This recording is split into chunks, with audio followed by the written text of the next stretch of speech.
Welcome to AZ TechCast, sponsored by the Arizona Technology Council, with your hosts, Steve Zylstra and Karen Nowicki. AZ TechCast is dedicated to covering innovation and technology in Arizona and beyond.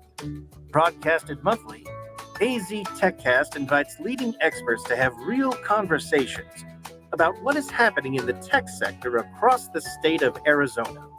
From regional news to innovative startups, companies, and emerging technologies, AZ TechCast covers the critical issues and economic trends propelling the state's growing tech ecosystem.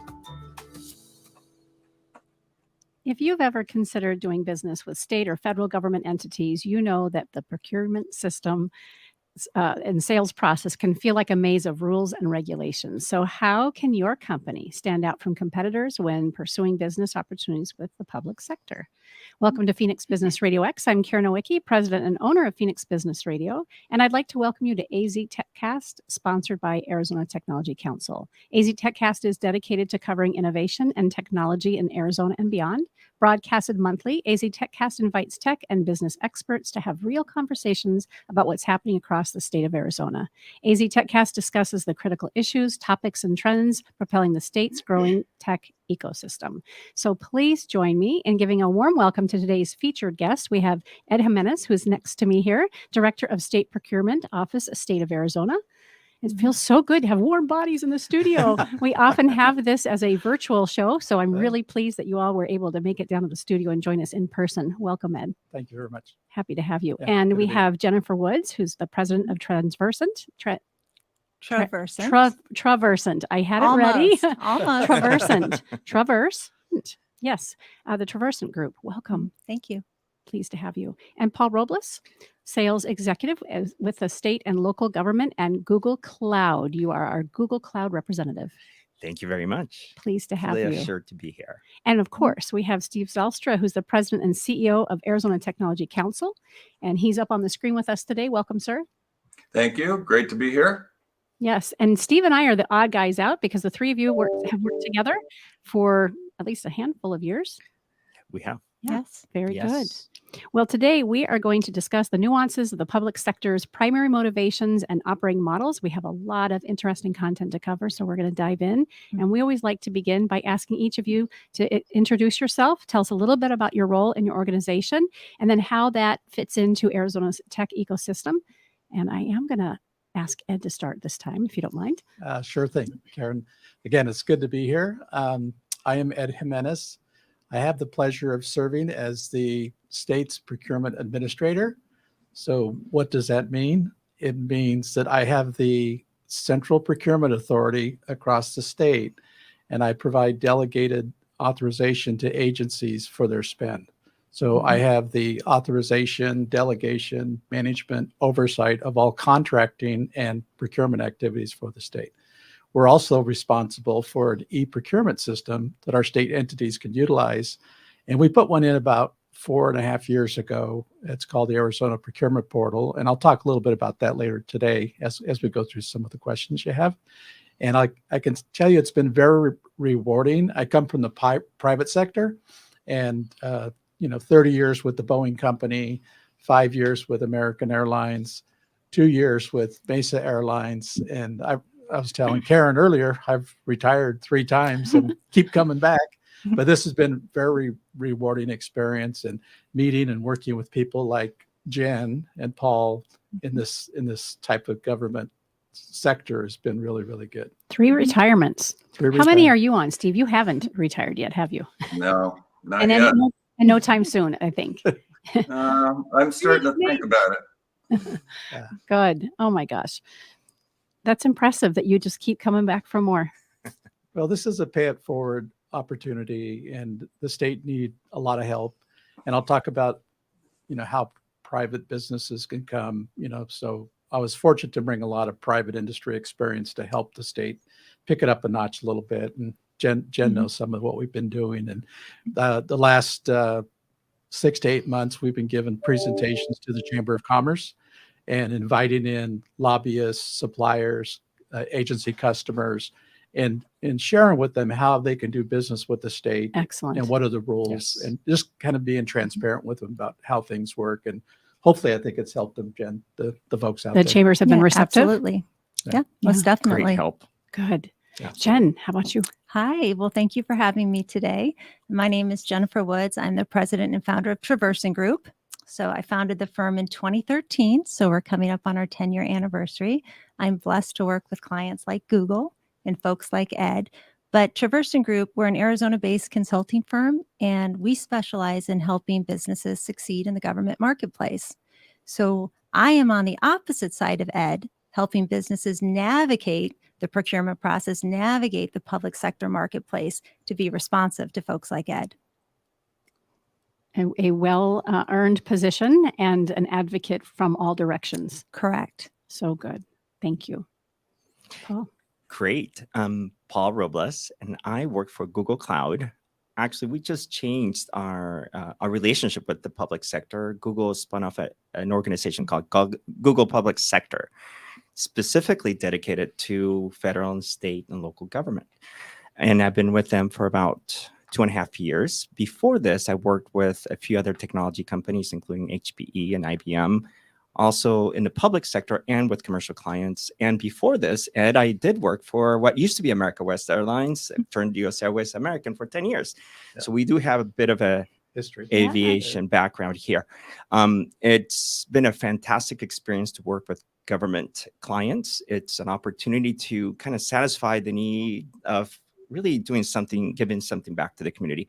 At least the efforts that I put into my clients come back to us in different ways. So it's been a pleasure to work in this space. Veterans, we got a good crew here. Steve, you want to kick off with the next question or you want me to take it? Well, I'm going to introduce myself first. Oh, yeah. Hi. Yeah. Oh, I'm so sorry. I've never done that before. You're like, Karen, you're always good about That's letting me know. okay. Yes, I would be very remiss if we did not give you that opportunity. Who are you? I'm Steve Zylstra, President and CEO of the Arizona Tech Council. For the audience's sake, a little bit about our organization. We're a statewide organization. We have offices in both Phoenix and Tucson. We do public policy advocacy at the state and federal level. We put on over 100 events on an annual basis. We have lots of publications and podcasts, and we also negotiate lower cost products and services for our members. We run a association health plan and 401k program. So a lot like a chamber, but focused exclusively on technology-based companies, of which there are more every day that goes by. So it's great to have our guests here, and go ahead and dive in. Excellent. And shout out to you and your crew for a fantastic Governor's Celebration of Innovation last week. It was a fantastic opportunity to come together with all the folks who are really making a difference in technology and have some neat award recipients. It was a great. fun event. So good. And it was the night of the election, right? That was kind of unique too. Yes, fantastic. All right, so let's get down to it. Why should the private sector consider doing business with the public sector? I think that's a pretty good question to start with. I'm happy to jump in. Yeah. Go for it. Yeah, so coming from the private sector, I think the companies have a lot to offer the state government. They've been around a long time. They've got mature products. They can bring a lot of best practices. At the state, our Governor Ducey, he developed a Arizona management system, which we call AMS, and it's a suite of lean improvement type tools. So I took that when I got here, and then I added the Lean Six Sigma to that to help that even improve it forward. And we're hoping with the new leadership coming in that they'll continue to use those tools, because I really believe it's helped all the agencies bring their best foot forward, give the taxpayers the best value when they're spending these funds that are coming in. So I think the private areas have a lot to offer there. Their commodities are mature, readily available, despite the supply chain constraints going on these days, right? We're all struggling through that. But it's really a good opportunity to bring in these private sector companies to help the state do their business. And for the private sector companies, you've got a customer that pays, that they like long-term contracts, and you get to work on exciting projects. So it's a lot to From offer. our perspective, it's an opportunity for us to give back some of the things we that we are innovating in the private sector and bring that knowledge base, that creativity, that way of doing business that could help. And right now, it's a great time to be working closely with government. There's the additional funding that's come to the states from the federal government. Its purpose is to help government get to the place where we expect government to be. We've raised the bar in terms of how to deliver services, and you as a citizen or constituent want to be treated the same way, whether it's through a government relationship or a private relationship, right? There's that expectation. So our point of view is, how can we help government get to the place where you expect your services to be? Mm-hmm. The Tech Council has over 700 member companies across the state. And oftentimes, particularly the smaller companies, are somewhat fearful of doing business with state and federal government. Could each of you talk a little bit about what are some of the barriers associated with doing business with state and federal entities? And maybe later we could talk about how to break those down. Mm-hmm. I'm happy to take a stab at it. Yes, that'd be fantastic. Because a lot of my clients have these issues. So in terms of barriers to entering the public sector market, I think it's a great question, because I think our dialogue will naturally turn to how can we resolve these challenges and these barriers. I think, first of all, especially for some of the members of the Tech Council, maybe some smaller tech companies, time. It takes time to work with government. And when cash flow is king, you might not have 18 months. You might not have 2 years to get through the government contracting process. So that's the first barrier that I think a lot of startups face. Second of all, I don't know how many of you have read a government contract, except for this guy over here. But government contracts, they're not business friendly. They're government friendly. That's what we want from our government. It's their contract. So there are quite a few terms and conditions in government contracts. That could be a put off to some tech companies, especially emerging tech companies. You've got intellectual property rights. You've got insurance requirements. You have financial statements that are due. And a lot of times younger companies just don't have that yet. And I think finally is qualifications and experience. Government doesn't want to work with the newest, shiniest, cheapest, technology or any product or service, right? They want a solution that's reliable, that's safe, that's proven, right? Because when you think about government, they're processing food stamps, they're providing safe drinking water, right? They're processing tax returns. They are doing all of these essential government services. They need somebody that's done it before. And so a lot of times, Steve, that is an issue with younger companies. They just don't have that time yet. And we can talk about how to fix all these things later. So I'll turn, Paul, did you have something to add? Yeah, absolutely. Google entered the public sector market just a few years ago. They've always offered their platform and services to anybody, but dealing with government requires contracting, like Jen mentioned. It requires a lot of patience, tons of patience, even for a company like Google that has the funding and the time. We operate like a small business within the broader Google brand. So we have to go through the growing pains of establishing relationships, understanding how we're going to contract, understanding the potential risk associated with any kind of agreement we enter with government. So every day, Jen and I talk and say, okay, can we do this? Is it possible to do that? First and foremost, right, government's here protecting and safeguarding the funds that belong to you. So all these hoops that we have to jump through are critical for you to know that your government is acting responsibly with your funds. So I have to make sure that Ed is happy with what I'm proposing, and that he has responsibilities back to any grant funding or anything else that he's accountable for, to make sure that I'm meeting the requirements, he's meeting the requirements. So it's complex. So absolutely time. And that I would say that's a key. One thing I would recommend as a way to do this, especially if you're a small business, great partnerships, right? Whether you find somebody like a Traversant Group or find a larger organization that has worked in the space before. We've done a lot of that at Google. We've brought in a lot of smaller development partners under our brand. We carry some of the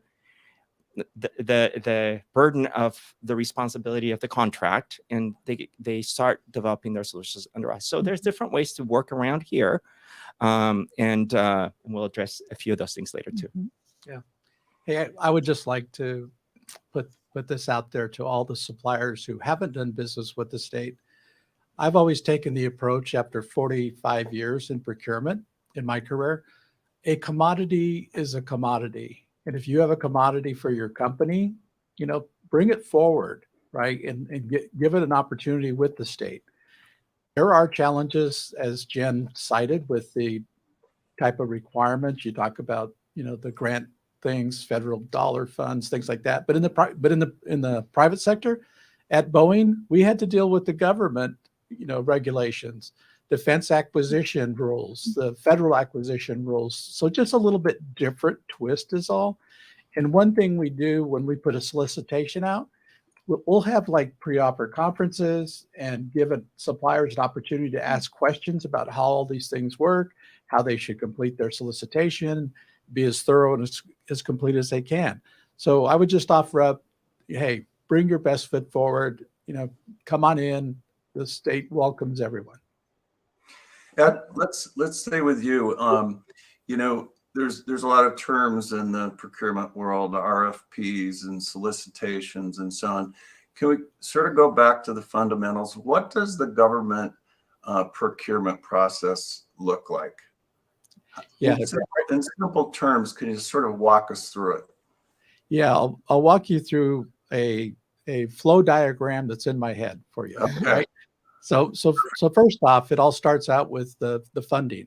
Every fiscal year in July, the legislation and the governor approves the funding levels for all the agencies. There's over 120 agencies plus in the state. And each agency will get a budget requirement for what they put a request in. I don't know, Jen, how far in advance usually they put their request for budget? September 1st. September 1st, and it takes till July to get it finalized and approved. What I did on day one when I came to state government 4.5 years ago, Steve, I would visit with every single director of an agency. So I understood what their budget was, what their procurement needs were, and what we could do to help them, right? Because you have to know your customer. So it starts with the budgeting process, the customer, getting to know your customer, know what their budget is, if you would, and what are their procurement requirement needs. And then you work with the customer's team and other agency customers who have that same interest in that commodity. We call it a focus group. That focus group gets together, make sure we write the right type of statement of work that's going to go out on the street in our procurement system. And it's got everybody's needs. It has all those special terms from the federal government, special conditions, terms and conditions for the state, very well laid out. And we try to draw on as many agencies as possible so we can bring that best value to the state, if you would. Once that solicitation comes in, that same focus group will be part of an evaluation team that then evaluates each submittal that comes in from the RFPs, RFIs, as you call them, and we score those. And we try to bring that best value, and we may select more than one supplier. Sometimes we do 8, 10, 12, 15 suppliers because there's that much work going on in the state. In some of the areas we've had challenges with all the business and supply chain constraints has been in the nursing, healthcare areas, truck driver areas, as all of you know this out there. And so sometimes you need multiple contracts so you can accommodate the various agencies out there. And once that award is made, you're notified. And the next thing you do is you bring in your team and you start a transition, a timeline. You get to know your customer, who's the right representative at each customer you should work with. Paul here, he works with our CIO at the state level office.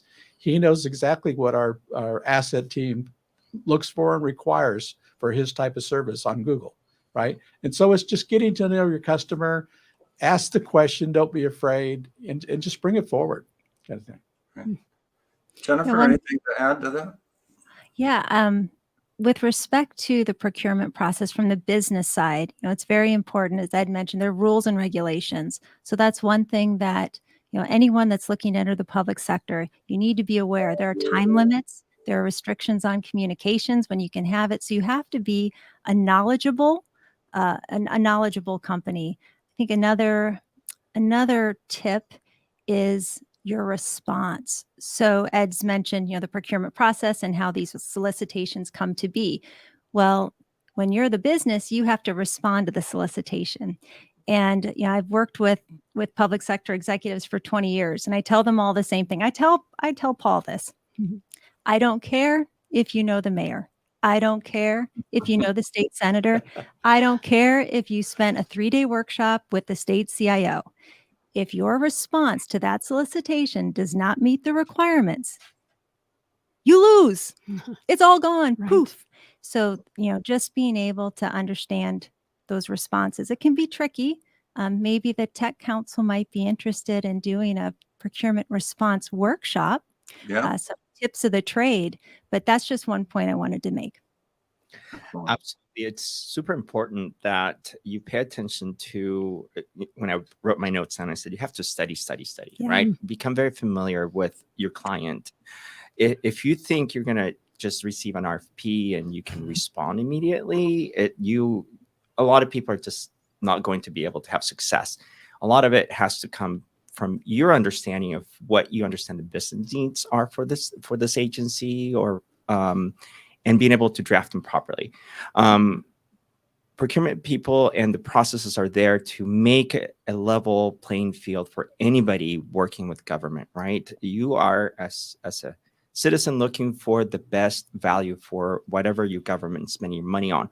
So, like Jen said, you could have a great relationship with everybody around there, but if you are not able to meet what they're asking of you, then you're not going to have success. So the only way to do that is to spend your time learning, understanding, and putting that effort into whatever you respond to. And as you pointed out, Jen, it's a long game. It is a long, But the benefit is it's a long game with the government too. That's a critical point that I wanted to make sure we understand, that you have to look at it as a long-term partnership. Right. Given the complexity that it requires to enter into this market, it's also difficult for our government clients to have partners enter and exit easily. They don't want that rotating door. They need stability, right? Their processes, their cycles are 5-10 years planned out. Private sector lives quarter to quarter, right? It's a different way of looking at the business. I am here to build a long-term relationship with my government partners. If I come in thinking that I can do a one in and out, most of the time you typically are out. We've had many conversations with CIOs, directors, where somebody came in, provided a solution, and they didn't stay with the solution long term. They were out. If the contract was over, they're done. And typically, it's difficult to come back. It's a very small community as well. It talks to his partners at Maricopa, at the city of Phoenix, at everywhere else. Why? Because you need that kind of scale to get the attention you need from the private sector. Karen, did you want to go to a commercial? I do. Let's do a commercial break. And right after that, excuse me, I'm knocking my microphone over. Then I would love for us to have a conversation around how companies can find solicitations to submit proposals. I think that would be a great place to go next. So we always like to give a shout out to our sponsors. And this first shout out goes to Arizona Commerce Authority, AZ TechCast 2022 Innovation Sponsor. Our streamlined pro-business approach helps you achieve more by putting less between you and future success. Less red tape, lower taxes, less distance separating you from the tech leaders of tomorrow. This innovative ecosystem will supply your business with tools and resources to compete in the 21st century and beyond. But your future is more than just business success. In Arizona, the lifestyle you want is at your fingertips. Explore cities known for their Southwest heritage and modern vision. Enjoy beautiful scenery and endless outdoor activities on land, water, or snow. And if you're looking for a little friendly competition, we've got plenty of teams to choose from. With constant sunshine, vibrant culture, and natural wonder, Arizona provides a style of living that's entirely unique. People from all over the world call our state home. From student leaders who fill the classrooms of our top-ranked universities, to a skilled and abundant workforce that's ready for what's next. To the neighbors, friends, and peers we interact with daily, Arizonans are united by a pioneering spirit that moves us forward. So as you look to the future, know that it's filled with the perfect balance of innovation and high-quality living that makes life better here.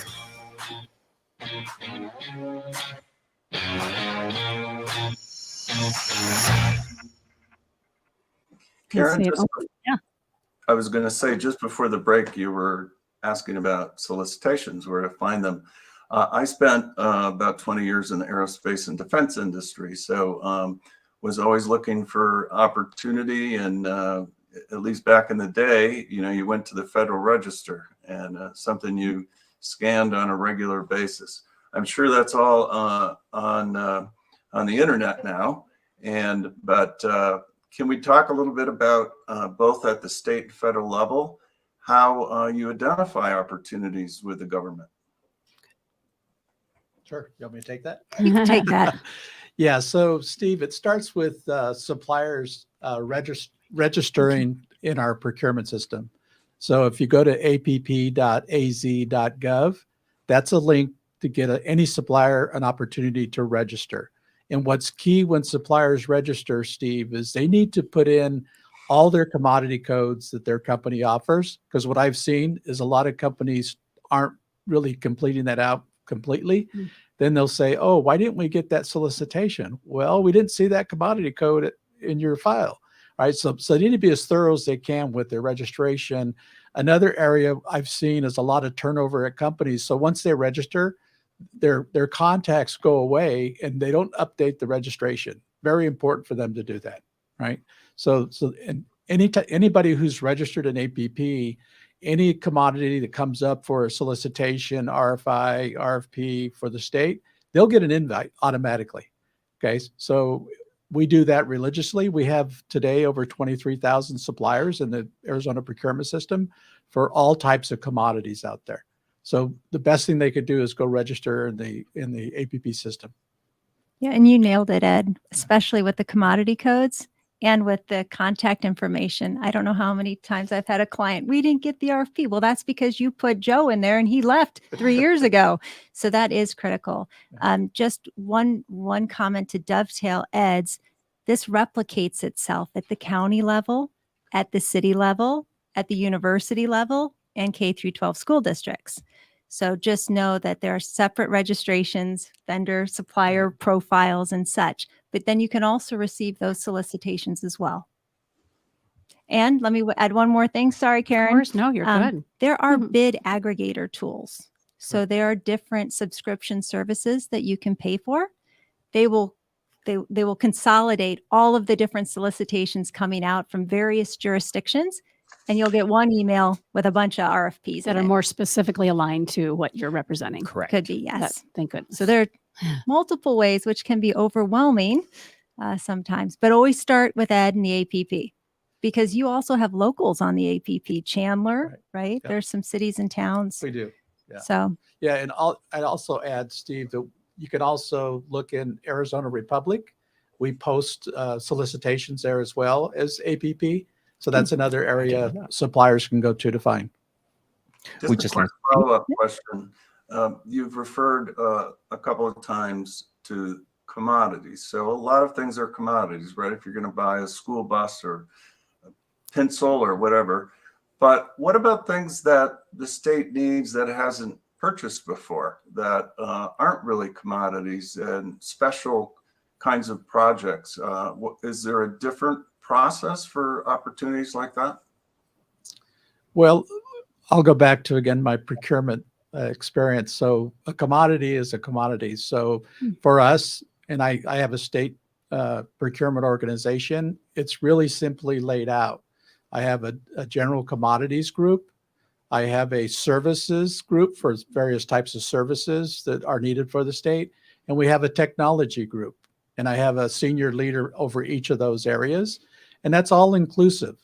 Will we get a first time requirement because of IJA, the infrastructure funds? Possibly, right? But that still falls under a commodity code that's in the system. If you're going to go build a freeway like they're doing with the I-10 down to Tucson, right? You need that type of construction. They'll be working with our ADOT partners. You need construction people. And we have a lot of construction they call it job order contracts that are out there today. As a matter of fact, on 12/5, I'll be going up to Clarksdale, and we're going to go present to the cities surrounding Clarksdale, Jerome, Cottonwood, et cetera. And we're going to talk to them about our job order contracts because they're struggling with that. And what happens is Jerome may go beat somebody to get a contract in play. They've sucked up all the resources. And so the neighboring cities have to wait. So we're going to go educate them on additional job contracts we have they can use to help them get through those things. Right. Yeah, and just one other comment to dovetail. I'm just going to dovetail That's you what we're all here. day. This is what we're here for. This is perfect. Those commodity codes are very broadly written, Stephen. So, it could be technology services. So it really is, you can fit in a new and emerging technology underneath one of those commodity codes because they're so broadly written. Got it. Yeah. Very good. Thank you. So what advice, and I think we've already given several pieces of advice and guidance. Is there anything else that we missed around giving guidance to companies who are hoping to land their first government contract? You're just coming into it new. Yeah, and I'm looking at our I'm looking at Paul too. flip a coin. Yes. Go ahead. You want me to go first? Yeah. Okay. I think my advice for a new company, right, or a company that's new to the public sector, right, not a big prime contractor that's been working with government for 50 years, a new company would be start small. There's a lot of business. I mean, government is the largest consumer of products and services in the world. How many billions do we spend, Ed, in Arizona State? Well, I could tell you with our new procurement system over the last 4.5 years, we've spent well over $7 billion. So there's a lot of money being spent. But if you're a new company, we spend that $7 billion in $100 million technology system modernizations, right. $2 billion freeway construction. You're not going to get those contracts if you're brand new because you don't have the qualifications. You can't meet the terms and conditions, right? We've gone through some of those barriers. So start small. Look at the cities, look at the towns, right? Pick a smaller project, get your feet wet and learn how to work with government. So that would be my big tip. Paul? I think you need to, I mentioned it before, but I want to mention it again. Study, learn, understand, right? Align yourself with the needs that the different municipalities or local government or the state needs. If you have a point of view in your offerings, make sure you get and present it to the right people. So I would recommend find yourself somebody that can help you work through those. I think when you think about the employees making decisions, the people working for government, right?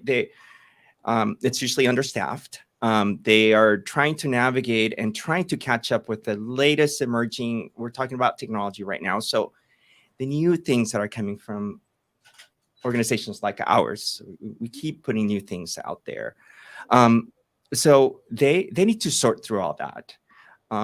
They are looking at you to provide a point of view and to come up with creative partnership solutions with them that will work under the processes that Ed has laid out.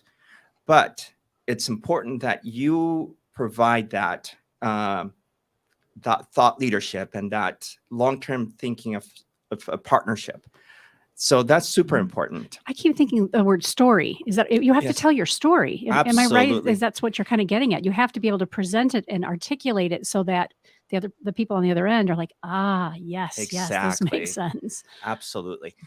And that's critical, right? They have to comb through so many different things. Typically, they're doing 2-3 jobs right now.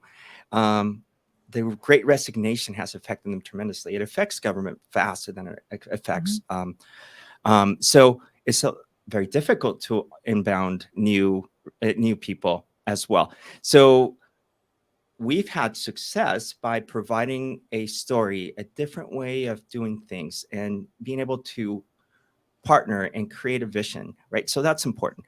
So whether you're big or small, they're always looking for great ideas. And we've seen many successful small organizations present solutions. And to your point, once they establish those relationships, when you start small, they tend to grow.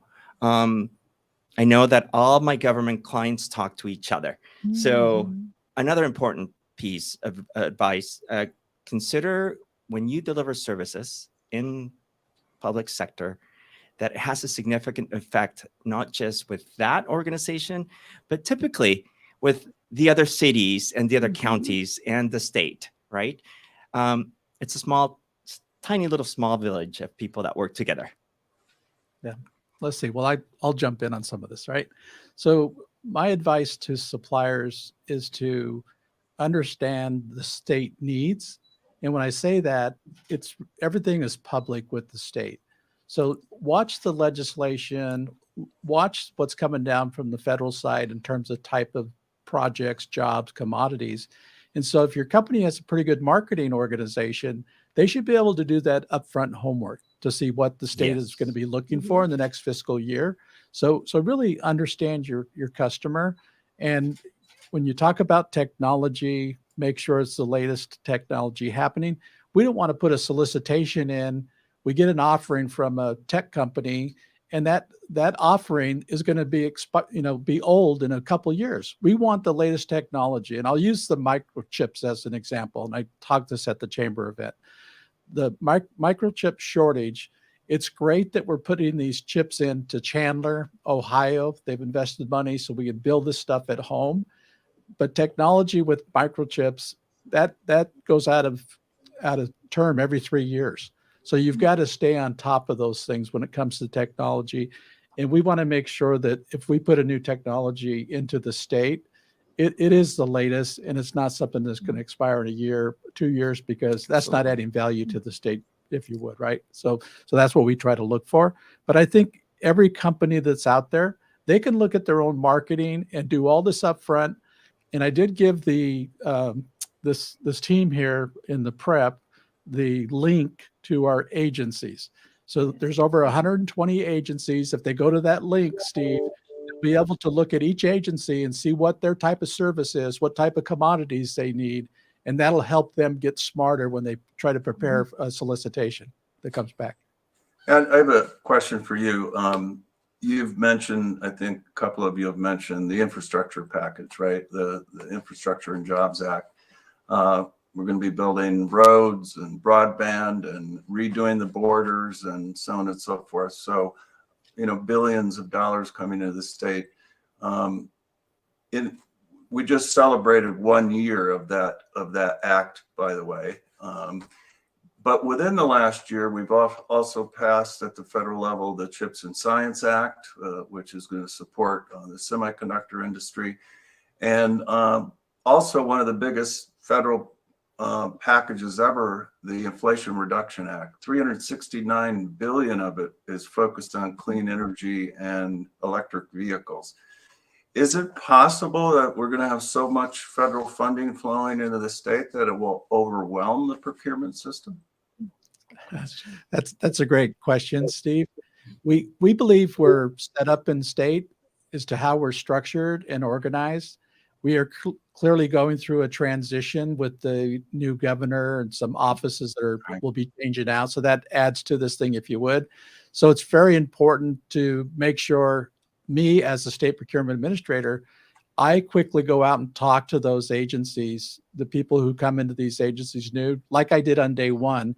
And we sit down and say, okay, what are your top priorities with all this funding that's coming out, and make sure we're in the first quarter, not the fourth quarter, to help them be successful. And I think that's been a great success story. If I listen to all the agency directors, they're very pleased with that. Do we have the manpower? Yes, we've set up to have the manpower to do this. All the chief procurement officers across the agencies, they will roll up to my office, and we do a monthly forum, and we make sure we stay on board.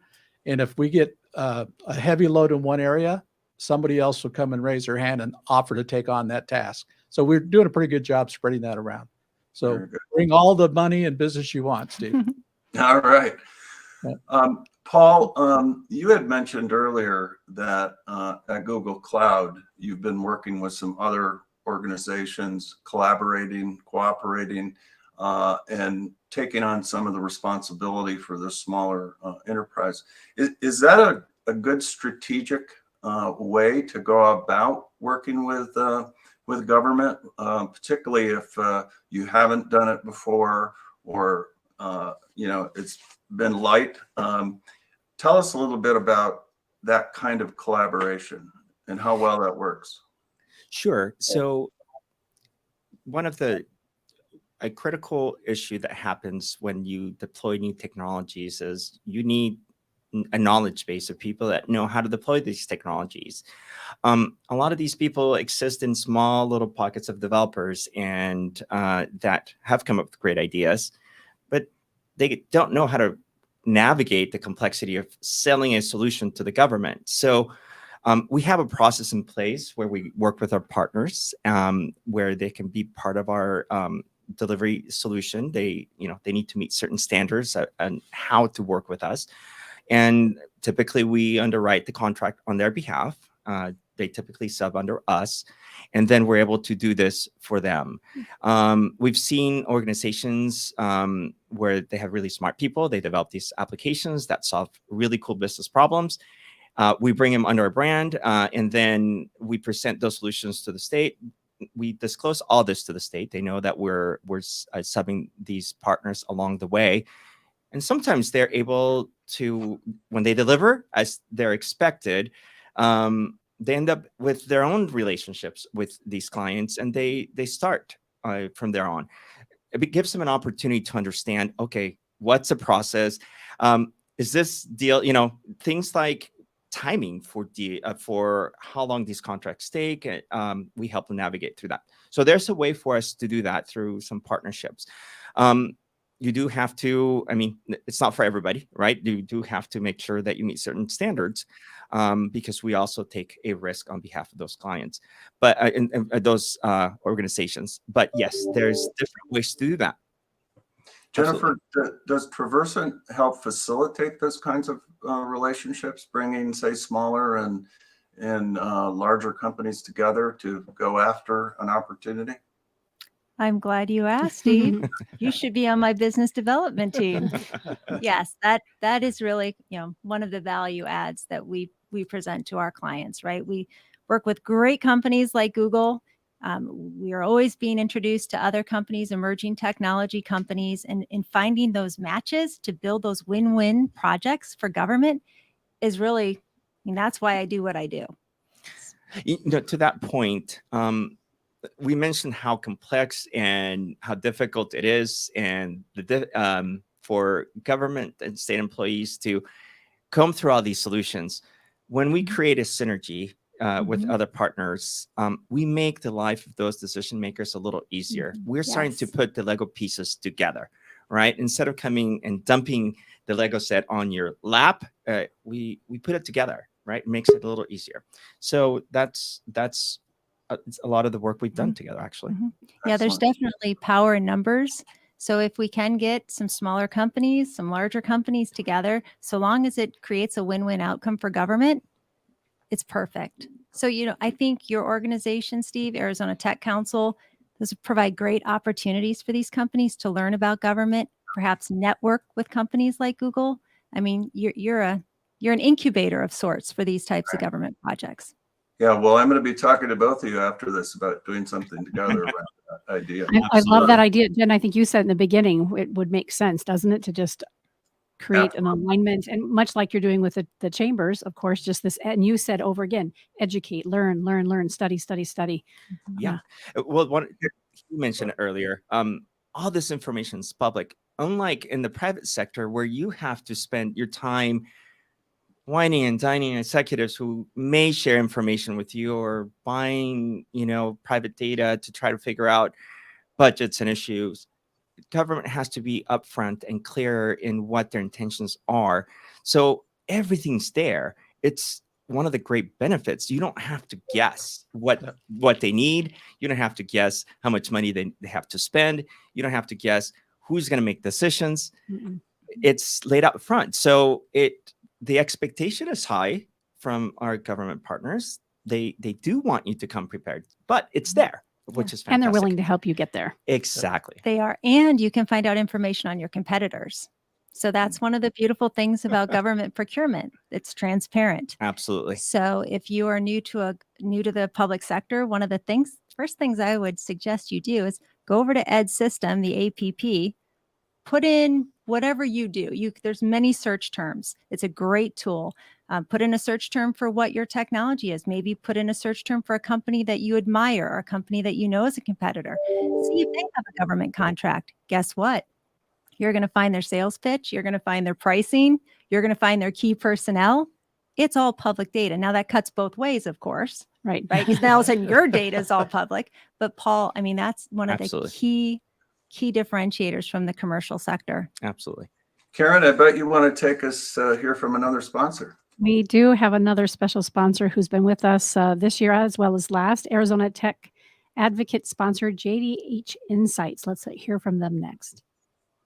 Thank you, JDH Insights, for being our 2022 Tech Advocate sponsor.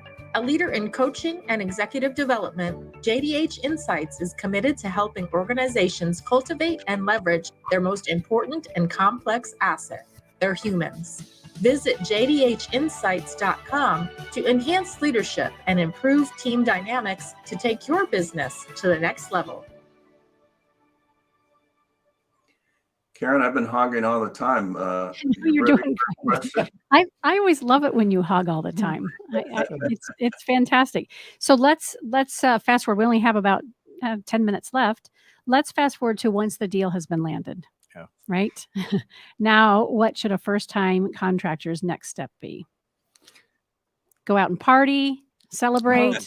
That's when the work Why don't you starts. start and then I'll finish? Yeah, I'll tell you from a customer perspective, the first thing you do, and I mentioned this earlier to Steve and some of you folks, you get together with the people on the customer side who's going to be the project leader, right? And you want to set up a timeline, make sure you understand how you want to start out of the gate, what are some key timeline areas you want to look at, set up some service level agreements, some landing points to show how you're performing on the contract.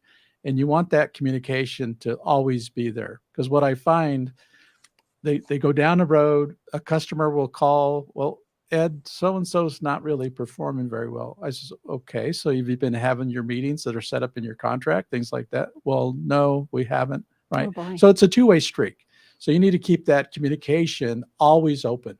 And always, you can reach out to your contract administrator or your procurement administrator. If your customers are not being responsive back to you, you just go back to your contract procurement administrator, have the dialogue. They'll get this thing back on track and hopefully keep everything moving forward for you. Very good. Anything to add from Paul or Jennifer?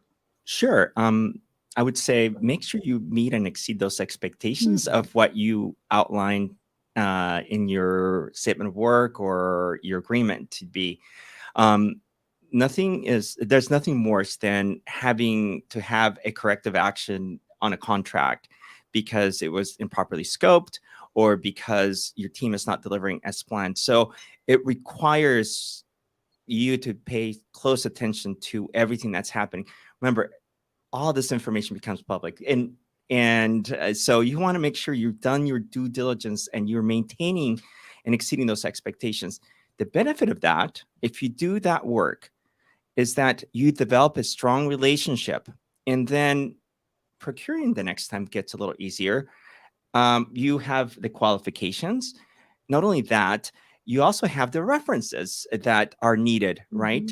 My mantra is deliver as if you're expecting a reference from that client, right? If you don't deliver to that level, I want Ed, when he is done working with me, to be able to say, yes, Paul, Google, Traverse and delivered on what they said we did, and we exceeded expectations. That speaks volume. And more than anything you can do in terms of pricing, in terms of special deals, or anything else. You prompted a question, Paul. If a supplier falls down, right? They don't meet the requirements of the statement of work, or they boasted about some capability they don't really have. Is there a blacklist, I guess, within government procurement? Yeah, is there a review? Is there everything's public? Everything's public well, information. yeah. But if somebody's doing well or poorly, do we know that too? Yes. So back to everything being transparent. If you get a corrective action notice, that goes in the file. Oh. And people regularly or often have public records request on top of that they'd like to pull, or they can go into APP and see that a particular competitor of yours was having some trouble on the contract. And so it's, you really, to Paul's point, you really got to make sure your service is there, because it is public record. So an important piece, nothing goes without hitches, right? There's always something that was not properly communicated up front, or misunderstandings. The key piece here is communication, right? Whenever you do that, I believe, and in all my agreements that I've had with my clients, it hasn't been perfect, but because we had their interests up front, if we had to take corrective action before it became a problem, we did that, right? And we've done that several times over. What that enables you to do is to build that relationship of trust, and it carries you a long way, right? So that's what I mean when you decide to start contracting with government. You have to do that long game. You can't be transactional. It just does not work. I'm anxious to hear from Jen, who's nodding her head and smiling in great agreement, because you play such a unique role with all of these Absolutely. entities. What else would you add to this rich conversation? It's always the company's fault. Yes. So don't try to turn around and say, "Oh, Ed, you messed up. That's why we're in this place." Always take responsibility, regardless of who you think is the root cause of it, and just make it right.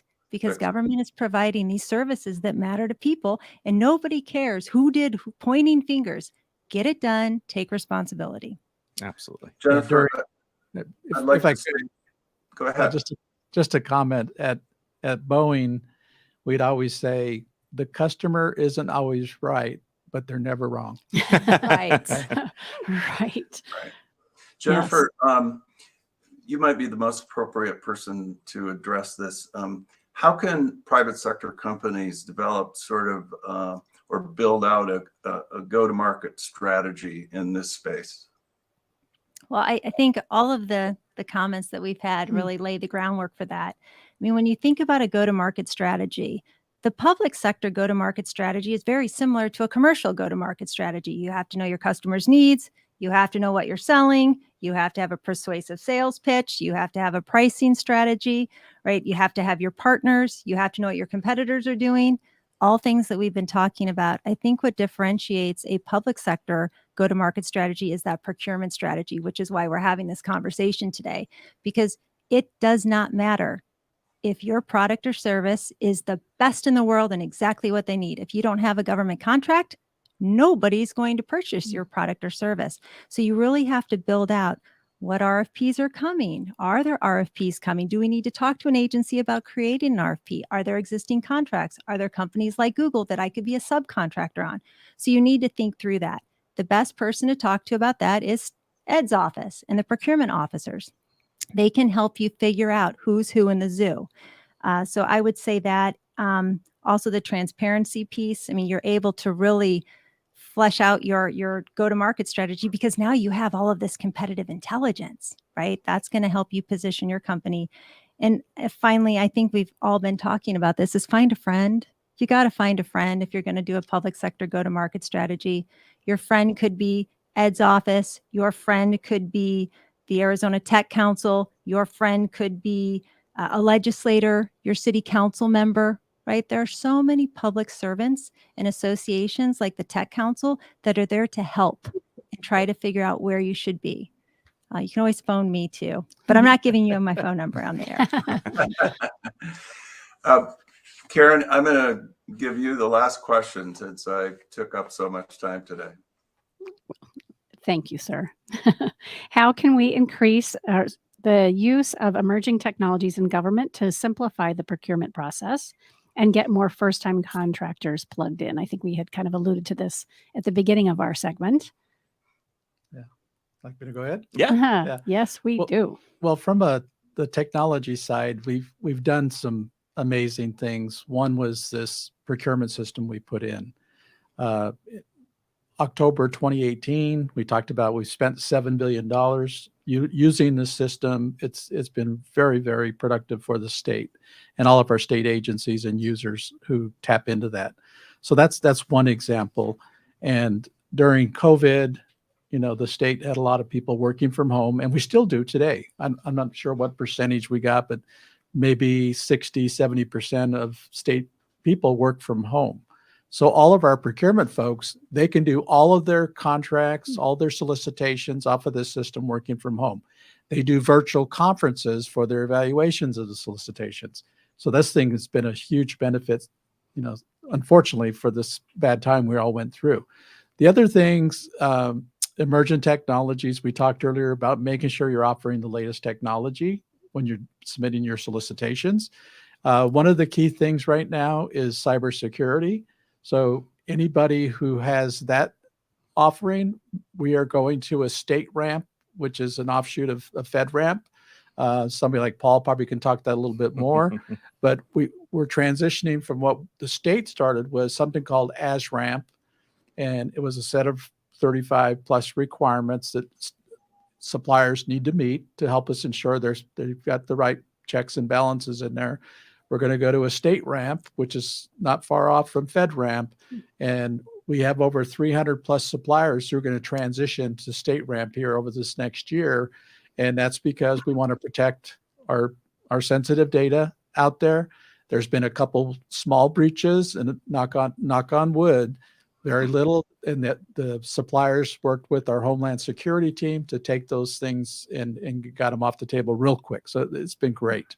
So that's one of the emergent technologies, and maybe Paul has some other thoughts. Actually, can I have some thoughts? Absolutely. I have a few thoughts, only because this has been a passion of mine for a very, very long time. So everything that Ed said, A+, only to complement everything that he's mentioned. When we talk about the procurement process and we talk about creating an opportunity for emerging technologies and new tech companies to get into the system, I think there are some things that we can look at. I'll race through them really quickly because I know we're running out of time. One is to take an outcome-focused mentality for government. Many times our government customer agencies, they do all of this due diligence on business requirements, data requirements, system requirements. They put out the RFP and they basically say, okay, this is what we want. Can you do it? Versus we need better service. Well, that gives an emerging technology company a lot more wiggle room to respond to that RFP.